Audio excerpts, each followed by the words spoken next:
बलवंत तक्षक, एक चीज बताइए, पर देखिए हम व्यक्ति केंद्रित राजनीतिक विश्लेषण में ज्यादा समय गुजार देते हैं, ये मेरा व्यक्तिगत मत है, मैं गलत भी हो सकता हूं, पर मुद्दों की गूंज भी तय करती है। हम मुद्दों को कई बार इग्नोर कर देते हैं, पर मुद्दों की अगर बात करें, क्या कांग्रेस दरअसल एक पॉजिटिव फ्रेमवर्क, आपस की लड़ाई कलह दोनों खेमों में है, कांग्रेस को नुकसान उठाना पड़ रहा है, ऐसा प्रतीत होता भी दिख रहा है, लेकिन मुद्दों की बात करें तो घोषणा पत्र या कोई चीज है तो कांग्रेस वही जवान पहलवान किसान इन पर केंद्रित होती दिख रही है। बीजेपी क्या दरअसल एक नेगेटिव कैंपेन भी चला रही है कि दामाद आ जाएंगे, डीलर आ जाएंगे, दलाल आ जाएंगे, खर्ची पर्ची का फिर से दौर आ जाएगा। अपनी उपलब्धियां बताने में, अपनी ताकतों का डंका पीटने में बीजेपी थोड़ा कम जोर लगा रही है। क्या ये एक फेयर एनालिसिस होगा? नहीं संदीप जी, ऐसा देखिए कि भारतीय जनता पार्टी की सरकार पिछले 10 साल से हरियाणा में है, लेकिन मौजूदा मुख्यमंत्री नायब सिंह सैनी सिर्फ अपने 56 दिन की उपलब्धियां गिना रहे हैं। वो कह रहे हैं कि मेरे 56 दिन का कामकाज जो है वो हुड्डा सरकार के 10 साल के कामकाज पर भारी है, लेकिन इस बीच में 9.5 साल जो खट्टर साहब मुख्यमंत्री रहे, उनके नीतियों का, उनके फैसलों का, उनके कार्यक्रमों का कोई जिक्र नहीं करते। और मैं संदीप जी आपको थोड़ा और पीछे ले जाऊं तो हरियाणा में 10 साल सत्ता में रहने के बाद कोई भी पार्टी अगर तीसरी बार मैदान में गई है तो कुछ उदाहरण दूंगा। चौधरी बंसीलाल 1968 में मुख्यमंत्री बने, बहुमत के साथ मुख्यमंत्री बने। 1972 में जब चुनाव हुए तो 81 सीटें होती थी और 51 सीटें कांग्रेस ने जीत के बहुमत हासिल किया, दूसरी बार सरकार बढ़ाई। तीसरी बार 1977 में जब वो चुनाव मैदान में गए तो कांग्रेस को 3 सीटें मिली थी। आप अब 2005 में हुड्डा साहब जब मुख्यमंत्री बने तब कांग्रेस को 67 सीटें मिली थी। दूसरी बार जब वो फिर मैदान में गए चुनाव मैदान में तो सीटें घट के 40 रह गई, और तीसरी बार जब कांग्रेस फिर मैदान में गई 10 साल के सत्ता के बाद तो उनकी सीटें आई 15 और तीसरे नंबर की पार्टी बन गई पहली बार। नहीं बलवंत जी, बहुत अच्छा किया, बहुत अच्छा किया आपने याद दिलाया। तीसरे नंबर की पार्टी बन गई थी 2014 में। नंबर 1 हरियाणा के होर्डिंग्स बोर्ड हर हरियाणा रोडवेज की बस पर लगवाए थे भूपेंद्र सिंह हुड्डा ने चुनाव से पहले, और तीसरे नंबर की पार्टी रह गई थी जी। तो अब भारतीय जनता पार्टी को तो 2014 में 47 सीटें मिली थी, और उसके बाद दूसरी बार जब वो मैदान में गए तो 40 सीटें मिली। तीसरी बार कितनी सीट आएंगे आप खुद ही अंदाज लगा सकते हैं, क्योंकि हरियाणा में 10 साल कोई सरकार सत्ता में रहती है तो निश्चित तौर पर एंटी इनकम्बेंसी उसके खिलाफ काम करती है।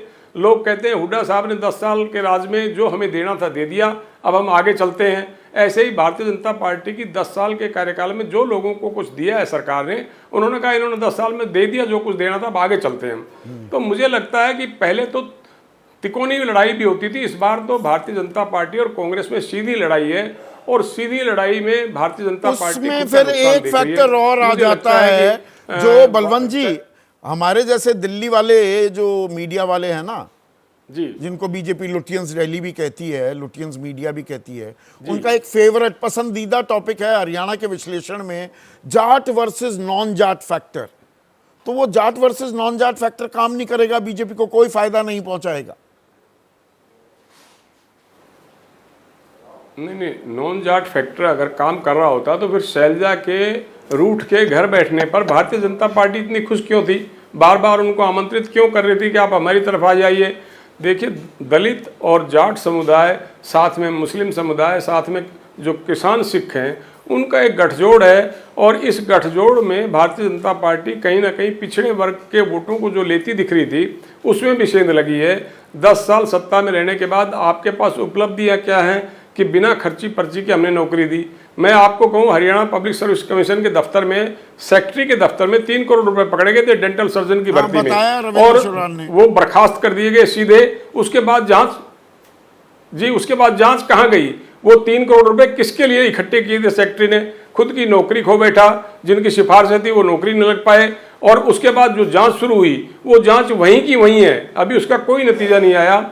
मैंने एक बार मुख्यमंत्री रहते खट्टर साहब से पूछा था कि आपने भ्रष्टाचार मिटाने के लिए जो कोशिशें शुरू की थी वो एचपीएससी के दफ्तर में तो कुछ और ही देखने को मिल रहा है। तो उन्होंने कहा कि भ्रष्टाचार मिटाने की कोशिशें हैं, हम ये दावा नहीं करते हमने पूरी तरह मिटा दिया है। तो मैंने पूछा उसमें आगे क्या हुआ, तो खट्टर साहब का ये कहना था कि अभी मैं इस बारे में कोई जानकारी आपको नहीं दे सकता जब तक कि जांच पूरी नहीं हो जाती। वो जांच कब पूरी होगी? अब भारतीय जनता पार्टी सरकार फिर मैदान में आगे, चुनाव मैदान में क्या रहेगा, परिणाम क्या रहेगा, कुछ नहीं कह सकते। लेकिन मैं तो संदीप जी आप एक बात कहूंगा। हाँ प्लीज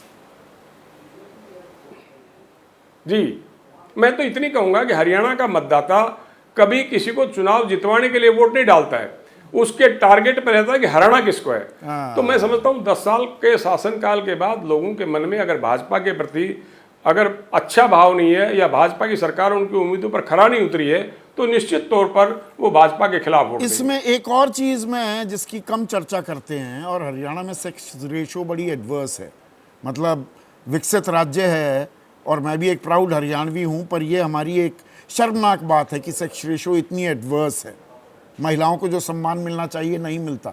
पानीपत में ही प्रधानमंत्री नरेंद्र मोदी ने वो नारा बुलंद किया था, बेटी बचाओ बेटी पढ़ाओ, पर महिला पहलवानों के यौन शोषण पर क्या कुछ हुआ।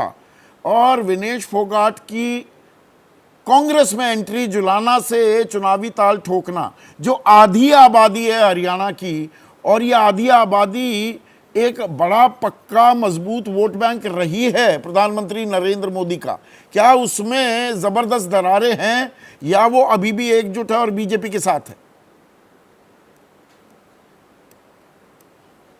नहीं, देखिए आपने तो बात की विनेश फोगाट की, मैं बात करता हूं हरियाणा में खेल मंत्री थे संदीप सिंह। उन्होंने अपनी ही जूनियर कोच के साथ छेड़खानी की, उस लड़की ने FIR दर्ज कराई, और खट्टर साहब से जब विपक्ष की पार्टियों ने कहा कि आप संदीप सिंह को मंत्रिमंडल से बर्खास्त कीजिए क्योंकि आपकी ही सरकार का ये नारा था बेटी बचाओ बेटी पढ़ाओ, और लेकिन आपका मंत्री क्या कर रहा है, तो खट्टर साहब का ये कहना था कि किसी के इल्जाम लगा देने से कोई दोषी नहीं हो जाता, मैं उसका इस्तीफा नहीं लूंगा नहीं लूंगा नहीं लूंगा। उन्होंने 3 बार विधानसभा में कहा, और आप देखिए कि जब उनको ये पता लगा कि संदीप सिंह चुनाव नहीं जीत सकता तो उन्होंने उसकी टिकट काट दी, और चुनाव परिणाम आने के बाद वो लड़की आज भी अपने बयानों पर कायम है। चंडीगढ़ पुलिस ने अदालत में चार्जशीट दाखिल कर दी है और ये लिखा है कि इस पर केस चलाना बनता है। और अब जो बयान उन्होंने एक एप्लीकेशन अदालत में और दी कि मुझे पेशी से छूट दी जाए, वो छूट भी अदालत ने उनको नहीं दी है। तो आप विनेश फोगाट के अलावा हरियाणा में जो देख रहे हो, एक मंत्री के रहते हुए अपनी जूनियर कोच जो विभाग की लड़की थी, महिलाओं का रुख और रवैया क्या होता है और बदलाव आ रहा है क्या, ये भी देखने वाली बात है। जैसे ही घड़ी का काटा दोपहर 2:30 पे आए, बबीता जी का दिल सास बहू साजिश के लिए मचल जाए। और ये है इनकी बहू, पूरे दिन ऑफिस की टेंशन हो जाए गॉन जब ये करें अपना फेवरेट शो फ्री टाइम पे ऑन। इनकी तरह आप भी देखिए अपना फेवरेट शो अपने टाइम पर, और डाउनलोड कीजिए ABP लाइव ऐप अपने स्मार्ट टीवी पर।